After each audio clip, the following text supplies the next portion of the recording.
DM news Gujarati. પાટણની world heritage રાણકી વાવ ખાતે ₹17 થી 18 કરોડના ખર્ચે ટૂંક સમયમાં 3D લેઝર શો પ્રોજેક્ટ કાર્યરત કરાશે.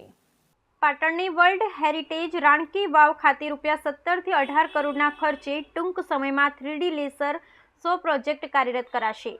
રાણકી વાવના ઇતિહાસને ઉજાગર કરતી તૈયાર કરાયેલ સ્ક્રિપ્ટ ભારત સરકારને મંજૂરી માટે મોકલી અપાઈ.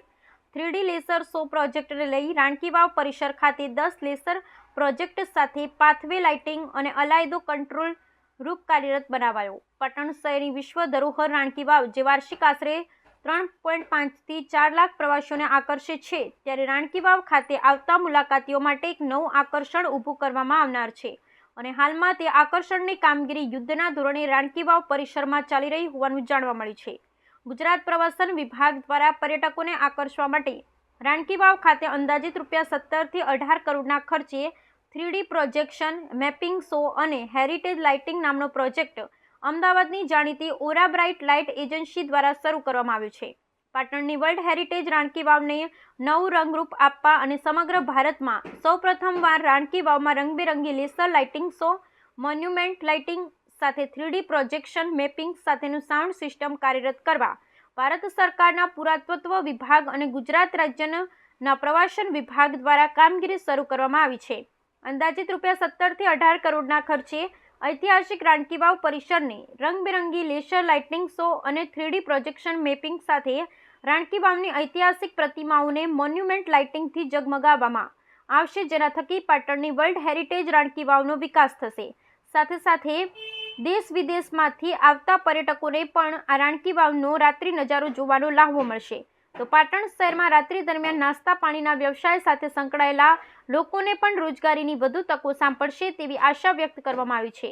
પાટણની વર્લ્ડ હેરિટેજ રાણકી વાવ ખાતે ચાલી રહેલી લેસર લાઇટિંગ શો અને 3D પ્રોજેક્શન મેપિંગની કામગીરી કરી રહેલ અમદાવાદની ઓરા બ્રાઇટ લાઇટ એજન્સીના ટેકનિકલ સુપરવાઇઝર યોગેશ પટેલે આ પ્રોજેક્ટની જાણકારી આપતા જણાવ્યું હતું કે ભારત સરકારના પુરાતત્વ વિભાગ અને ગુજરાત રાજ્યના પ્રવાસન વિભાગ દ્વારા રાણકી વાવ ખાતે કાર્યરત કરવામાં આવનાર આ 3D લાઇટિંગ શોને હાલમાં રાણકી વાવ પરિસરની સુરક્ષાને ધ્યાનમાં રાખી કોઈપણ પ્રકારની તોડફોડ વગર 10 લેસર પ્રોજેક્ટ ફિટ કરવામાં આવ્યા છે. તો રાણકી વાવ પરિસરમાં પ્રવેશ માટેના પાથવે પર બંને સાઈડમાં લાઇટિંગની કામગીરી પણ પૂર્ણ કરવામાં આવી છે. લાઇટિંગ શો ઓપરેટર કરવા માટે પરિસરમાં અલાયદો કંટ્રોલ રૂમ પણ કાર્યરત બનાવવામાં આવ્યો છે.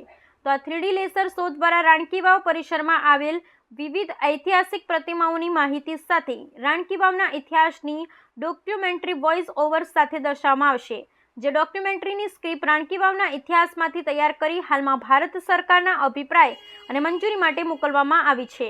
જે સ્ક્રિપ્ટ મંજૂર થઈ ગયા બાદ તેનું રાણકી વાવ સાથે સંકળાયેલ વિવિધ પાત્રો સાથે વોઇસ ઓવર કરી અંદાજિત 20 થી 25 મિનિટની શોર્ટ ફિલ્મ તૈયાર કરવામાં આવશે અને ત્યારબાદ રાણકી વાવ પરિસરમાં કેપેસિટી મુજબ 250 જેટલા પર્યટકોની બેઠક વ્યવસ્થા વચ્ચે આ 3D લેસર શો પ્રોજેક્ટ ખુલ્લો મૂકવામાં આવશે. જોકે હજુ આ 3D લેસર શો પ્રોજેક્ટ સંપૂર્ણપણે પૂર્ણ થતાં 3 મહિના જેટલો સમય લાગશે તેવું એજન્સીના ટેકનિકલ સુપરવાઇઝરે પોતાની મુલાકાતમાં જણાવ્યું હતું. પાટણની વર્લ્ડ હેરિટેજ રાણકી વાવ ખાતે ભારત સરકાર અને ગુજરાત સરકારના પુરાતન વિભાગના સંયુક્ત ઉપક્રમે તૈયાર થનાર આ 3D લેસર શો નિર્માણ કરવા માટે પાટણના સાંસદ ભરતસિંહ ડાભી દ્વારા પ્રયાસો કરવામાં આવ્યા હોવાનું જાણવા મળ્યું છે. બનાસકાંઠા જિલ્લામાં મુખ્યમંત્રી ભૂપેન્દ્ર પટેલના કાર્યક્રમને લઈ અને રજૂઆત કરવા પહોંચે તે પહેલા ખેડૂત આગેવાનોની અટકાયત કરાઈ. સીએમના કાર્યક્રમને લઈ ખેડૂત આગેવાનની અટકાયત કરાઈ. ધાનેરા વાવ અને લાખણીના ખેડૂત આગેવાનોની અટકાયત કરાઈ. સીએમને રૂબરૂ મળી પાણી મુદ્દે રજૂઆત કરે એ પહેલા જ અટકાયત કરાઈ. બનાસકાંઠામાં પાણી, જમીન, રિસર્વે જેવા અનેક મુદ્દે ખેડૂત આગેવાનો ચલાવી રહ્યા છે લડત. ડીસામાં આજે સીએમ અનેક યોજનાનું કરી રહ્યા છે લોકાર્પણ. મુખ્યમંત્રી શ્રી ભૂપેન્દ્ર પટેલના હસ્તે ₹633 કરોડના ખર્ચે નિર્મિત જૂથ પાણી પુરવઠા યોજનાનું લોકાર્પણ કરાયું. મુખ્યમંત્રી શ્રી ભૂપેન્દ્રભાઈ પટેલના હસ્તે ₹633 કરોડના ખર્ચે નિર્મિત જૂથ પાણી પુરવઠા યોજનાઓનું લોકાર્પણ. મુખ્યમંત્રી શ્રી ભૂપેન્દ્રભાઈ પટેલે આખોલ ખાતે યોજનાઓની ઝીણવટભરી માહિતી મેળવી પ્લાન્ટનું સ્થળ નિરીક્ષણ કર્યું. 192 ગામના કુલ 7 લાખ નાગરિકો માટે દૈનિક 6.40 કરોડ લીટર પીવાનું પાણી મળી રહેશે. સરહદી જિલ્લા બનાસકાંઠામાં પીવાના પાણીની સમસ્યા કાયમી નિરાકરણ માટે સરકારશ્રી દ્વારા અનેક પગલાં લેવામાં આવ્યા છે. જે અંતર્ગત કુલ ₹633 કરોડના ખર્ચે તૈયાર થયેલ ડીસા અને લાખણી તાલુકાના પાણી પુરવઠાની સુધારણા યોજનાના વિકાસ કાર્યનું આજરોજ ડીસાના આખોલ ખાતે મુખ્યમંત્રી શ્રી ભૂપેન્દ્રભાઈ પટેલના હસ્તે લોકાર્પણ કરાયું હતું. મુખ્યમંત્રી શ્રી ભૂપેન્દ્રભાઈ પટેલે સમગ્ર યોજનાની ઝીણવટભરી માહિતી મેળવી પ્લાન્ટનું નિરીક્ષણ કર્યું હતું. બનાસકાંઠા જિલ્લાના ડીસા, લાખણી, કાંકરેજ અને દિયોદર તાલુકાના ગામડાઓ અને થરા શહેરને પીવાનું શુદ્ધ પાણી મળી રહે તે માટે ગુજરાત સરકાર દ્વારા દેવપુરા, વાવ ઓફટેક અને રાણકપુર ઓફટેક સુધારણા યોજના વર્ષ 2020માં તૈયાર કરવામાં આવી હતી. જે યોજનાની કામગીરી પૂર્ણ થતાં ડીસાના આખોલ ખાતે મુખ્યમંત્રી શ્રી ભૂપેન્દ્રભાઈ પટેલના હસ્તે આજે લોકાર્પણ કરવામાં આવ્યું હતું. આ યોજનાથી ડીસા, લાખણી, કાંકરેજ, દિયોદર અને થરાના કુલ 192 ગામના કુલ 7 લાખ નાગરિકો માટે દૈનિક 6.40 કરોડ લીટર પીવાનું પાણી મળી રહેશે. આ લોકાર્પણ પ્રસંગે પાણી પુરવઠા મંત્રી કુંવરજી બાવળિયા, સાંસદ શ્રી ભરતસિંહ ડાભી, રાજ્યસભાના સાંસદ શ્રી બાબુભાઈ દેસાઈ, ધારાસભ્ય શ્રી પ્રવીણભાઈ માળી સહિતના પદાધિકારી, અધિકારીશ્રીઓ ઉપસ્થિત રહ્યા હતા. મુખ્યમંત્રી શ્રી ભૂપેન્દ્ર પટેલના હસ્તે ₹633 કરોડના ખર્ચે નિર્મિત જૂથ પાણી પુરવઠા યોજનાનું લોકાર્પણ કરાયું.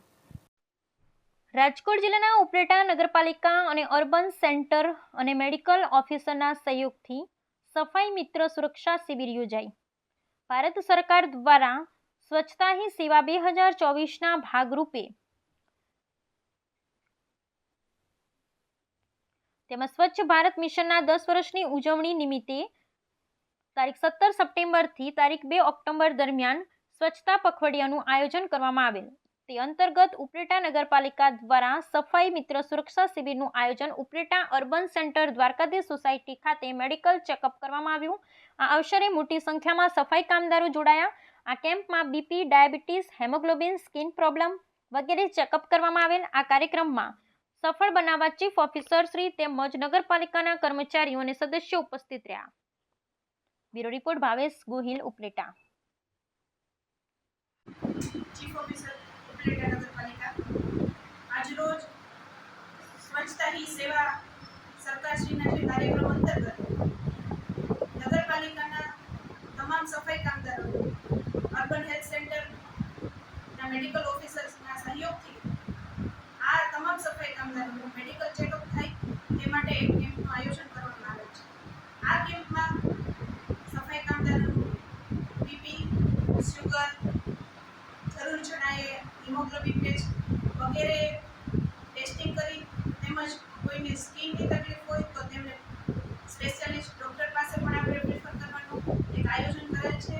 અને બહોળા પ્રમાણમાં તમામ સફાઈ કામદારો આજરોજ આ કેમ્પમાં જોડાય અને તેમના હેલ્થ બાબતે અવેરનેસ આવે સાથે તેવું માર્ગદર્શન પણ આપવામાં આવેલ છે.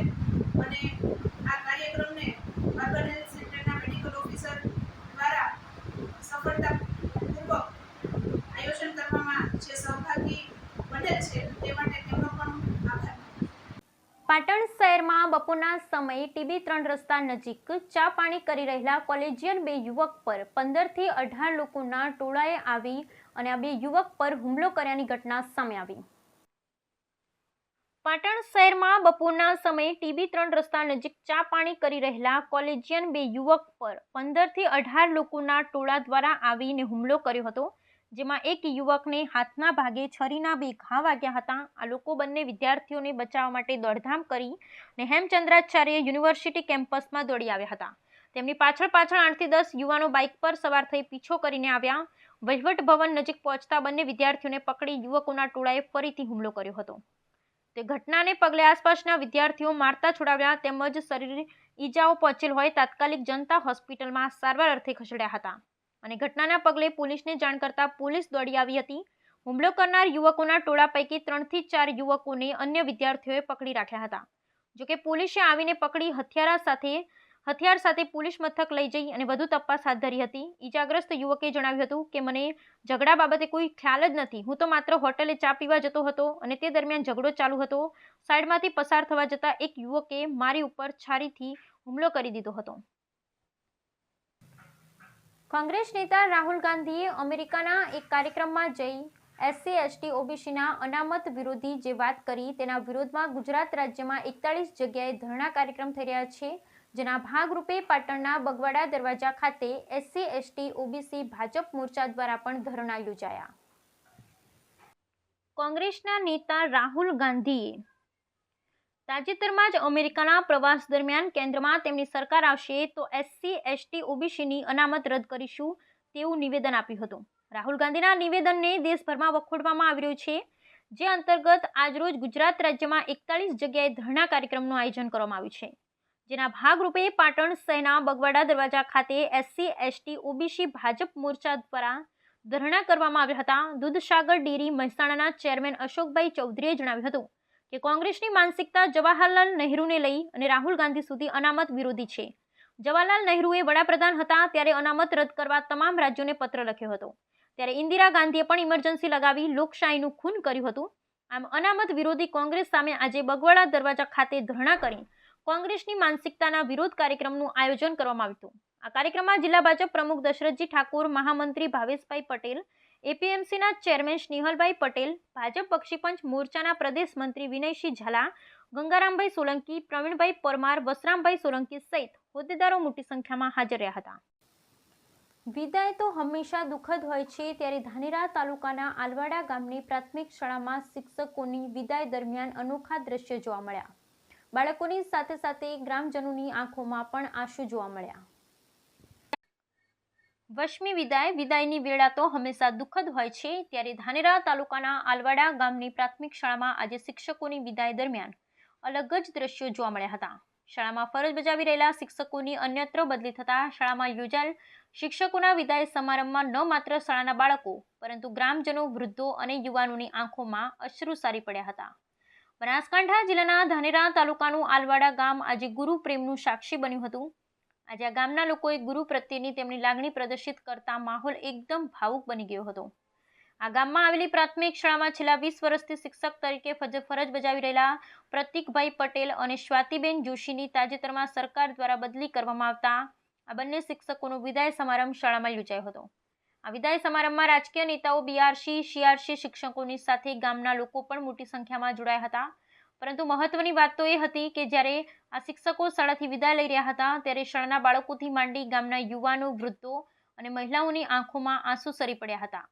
શિક્ષક પ્રત્યે ગ્રામજનોની આ અદ્ભુત લાગણીને પગલે શિક્ષકોની આંખે પણ ભીની થઈ ગઈ છે. પાટણ શહેરમાં નવરાત્રી પર્વને અનુલક્ષીને શહેરની બજારમાં પર્વને લગતા વિવિધ કેડિયા, ચણિયાચોળી અને ડ્રેસ અવનવી વેરાયટીઓ નવરાત્રીને અનુલક્ષીને જોવા મળી રહી છે. પાટણ શહેરમાં નવરાત્રી પર્વને અનુલક્ષી શહેરની બજારોમાં પર્વને લગતા ટ્રેડિશનલ કેડિયા, ચણિયાચોળી સહિતની વિવિધ વેરાયટીવાળા ડ્રેસો ઉપલબ્ધ થઈ રહ્યા છે. ચાલુ વર્ષે ટ્રેડિશનલ ડ્રેસ સહિત વિવિધ પ્રકારની ગામઠી ચણિયાચોળી તેમજ રાજસ્થાનની ભરતકામ અને લેસવાળી ચણિયાચોળીઓ વધુ પ્રમાણમાં જોવા મળી રહી છે. ગત વર્ષની સરખામણીએ ભાવોમાં ન જીવો વધારો જોવા મળી રહ્યો છે.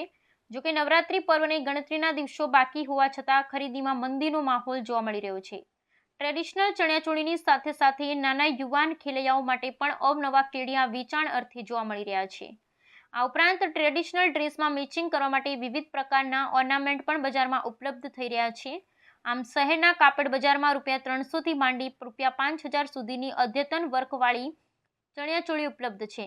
ત્યારે આદ્યશક્તિના મહાપર્વને લઈ યુવતીઓ, મહિલાઓ સહિત યુવા હૈયાઓમાં અનેરો ઉમંગ જોવા મળી રહ્યો છે.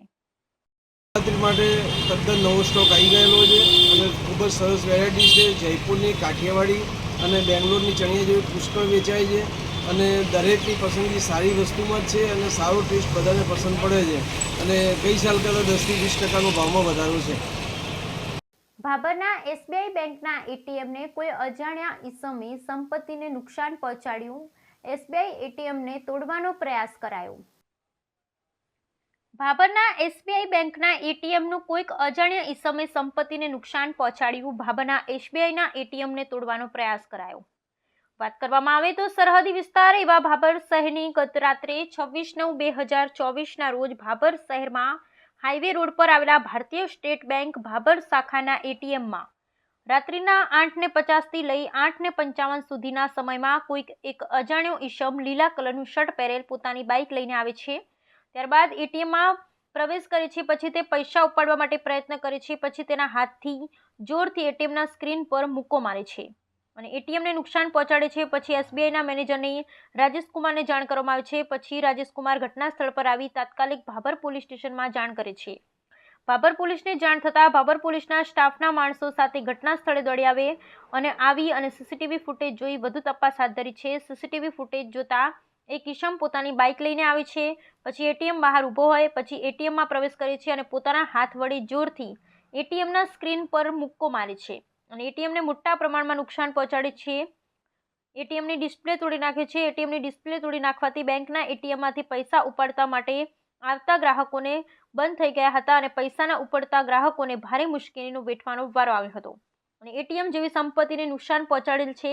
ભાભર એસબીઆઈના મેનેજર ભાભર પોલીસ સ્ટેશનમાં લેખિતમાં અરજી આપેલ છે. આ ઈસમ જલ્દીમાં જલ્દી પકડાઈ જાય એવી બેંકના કર્મચારી સહિત ભાભર નગરજનોની લોકમાંગ ઉઠવા પામી છે. બ્યુરો રિપોર્ટ ગોપાલ કે પૂજારા, ભાભર, બનાસકાંઠા. કે સર શું ઘટના હતી? ભારતીય સ્ટેટ બેંક ભાભર શાખાના હાઈવે પર આવેલા એટીએમમાં ગઈકાલ રાત્રે સાંજે 8:53 થી 8:54ની વચ્ચે એક અજાણ્યા શખ્સે આવી જોરથી એટીએમમાં મુક્કો મારી ને એટીએમ અને બેંક સંપત્તિને નુકસાન પહોંચાડવાનો પ્રયત્ન કર્યો હતો.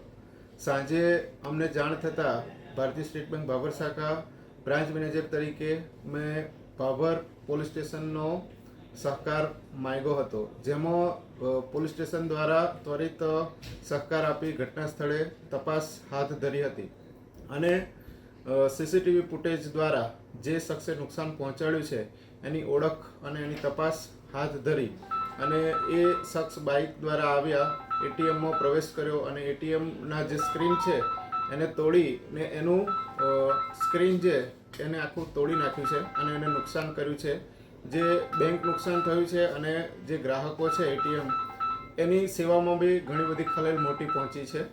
તો એની ઘટનાની જાણ ભાભર પોલીસ સ્ટેશનને આપેલી છે અને એની તપાસ સીસીટીવી ફૂટેજ દ્વારા વ્યક્તિની ઓળખ થાય અને એને કડકમાં કડક સજા કાર્યવાહી થાય તે માટેના પગલાં અમે હાથ ધર્યા છે.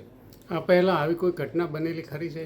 આ પહેલાં આવી ઘટના બનેલી કે બે અજાણ્યા શખ્સો બહારના હતા, જેઓએ એટીએમમાં આવીને ચોરીની પ્રયાસ કર્યો હતો, પરંતુ તેઓને પોલીસ દ્વારા સપોર્ટથી અમે ઝડપી પાડ્યા હતા અને જે લોકલ લારી ગલ્લાના વ્યક્તિઓ છે એમણે બી સહકાર આપ્યો હતો અને એમાં એ વ્યક્તિની ઓળખ કરી અને ત્યાં જ દબોચી અને એમને પોલીસના હવાલે કર્યા હતા. ત્યાર પછી તેઓ આવ્યા નહોતા. એ સિવાય બીજી એક પહેલાં ઘટના બની કે એક વ્યક્તિ આવ્યો અને તે એટીએમમાં આવીને બીજાના એટીએમ લઈ અને ચોરી કરવાનો પ્રયાસ કરતો. તેનું પણ પોલીસના અને બેંકના સ્ટાફ અને લોકલ વ્યક્તિઓ દ્વારા સહકાર મેળવી તે વ્યક્તિને પણ અમે દબોચી લીધો હતો અને તેને બે કડકમાં કડક સજા આપવામાં આવી હતી.